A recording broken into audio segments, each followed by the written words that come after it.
This is Brian from ScreenFiles.com. What I was originally planning to do was one of my retrospect videos where I revisit a movie I've seen before to look at it with new eyes and to better appreciate it and give my views on it. And the movie I was going to look, and I keep using the past tense, and I'll explain why. It will become abundantly clear. The movie I was going to be looking at is Dario Piana's The Deaths of Ian Stone. Really enjoyable movie. It kind of goes off the rails around 3/4 the way through, but up until that time it's a pretty good movie. And I found a copy. It was on YouTube. I didn't want to pay to rent it. I saw it, as I said before, this is for the purpose of talking about movies I've already seen. I've seen it before, didn't want to pay to see it again. So I found it on YouTube. It was divided up into 10 parts, each part lasting about 10 minutes, give or take. And I started to watch it. And around the 6th part of the movie, it was stopped for copyright violation, Lionsgate. It was released via Lionsgate, I guess, or they purchased the company that made it, whatever. But it was stopped for copyright violation.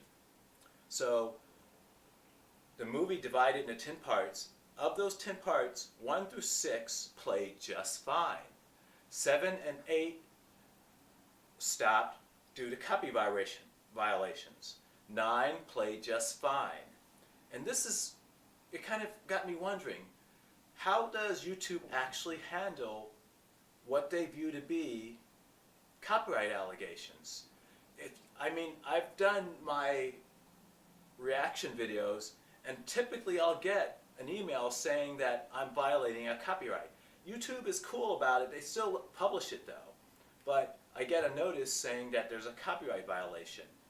And it confuses me somewhat because the videos I use are freely available. If I see an article from The Wrap, they have those videos sometimes in their articles as well. I get the feeling they don't get hit by copyright violations. I don't know it. I suspect they don't. And with this movie, The Deaths of Ian Stone, this whole copyright violation concept is confusing me because I'll receive a letter, and again, I have to stress, YouTube has been cool. They'll let me know, but it's not like they haven't, at least yet, told me I had to pull a video due to it. But just that I'm getting the letters kind of bothers me, frankly. And it's just so weird because it seems that YouTube handles copyright, what they perceive to be copyright violations, really inconsistently. The reason I mention it is the example I gave in reference to Ian Stone. If the movie has copyright violations, why are then parts 1 through 6 just sitting there, no problem at all? 7 and 8, there's a notice for a copy violation, they won't show. Part 9 does show. It's weird and it's strangely arbitrary, and it doesn't make any sense. I mean, let's say, hypothetically speaking, YouTube didn't allow anyone to link or use their videos in a video. That would be problematic. That would suck. And that would be grossly unfair. But at least it would be consistent. And I'm not saying, please YouTube, don't do that. Do not do that. I'm not saying you should. But what I'm saying is, it would make sense and be consistent in terms of policy. As it is now, YouTube will send someone like me who will make a reaction video with the video that I'm reacting to, makes sense, in my video, yet I can go on YouTube today and find the soundtrack for Captain America: The Winter Soldier, for example. And I can download those videos and that entire soundtrack if the urge hits me to do it. It's not rocket science. Pretty easy to do for anybody. People who aren't very electronically orientated can find ways to do it as well. It's not hard. And that kind of bothers me a little bit because if I put a video into one of my videos, It's still promoting the movie. It's getting a few eyes. My channel is new, so there just ain't that many people watching.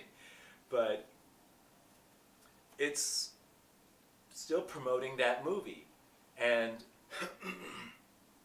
it benefits that movie. But I'll get a notice for that. And again, I have to keep repeating, YouTube has been cool. They haven't been hostile or anything. But it's just the idea I'm getting a notice in the first place. And they're interpreting what I'm doing as somehow violating a copyright. While on YouTube will be an entire album by some person. In the case of Captain America Winter Soldier, that's Henry Jackman. And that's available to download if you so desire to do it. And that's stealing music. Not only is it stealing music, it's stealing music actively supported by YouTube, which is so weird to me, because in my reaction videos, where I tend to I'll use all the video. Again, it's 3 minutes of a publicly released video, and to get a notice about that is just so odd. I just don't get it, and I would like to better understand how YouTube comes to these decisions. Maybe I think I recall reading somewhere that it's an automated method of deciding what's copyright protected and how it's enforced. In other words, it's an algorithm. And that's problematic. What they need to do, YouTube needs to do, is have actual people pay them. It's Google. You got money. Look at these videos and judge. Is this copyright violation? Is that copyright violation? Someone using a video, I would think, falls under fair usage, not a copyright violation. It's not. They're not. I can only speak for myself. But if I use a video in one of my reaction videos, I'm not selling anything. I'm promoting my video, but by extension, I'm also promoting the video that's in the reaction video. So as far as I can see, it's win-win. I don't see the copyright violation, and I just wonder why that's not a case of fair use. But I guess YouTube needs to have a consistent policy. Stop attack, and it feels in some ways like they're attacking content creators, and they need to stop doing it. I would watch the rest of the deaths of Ian Stone, but as I said, I can't watch all the parts. I shouldn't even be able to watch any of the parts, though, if that's the case.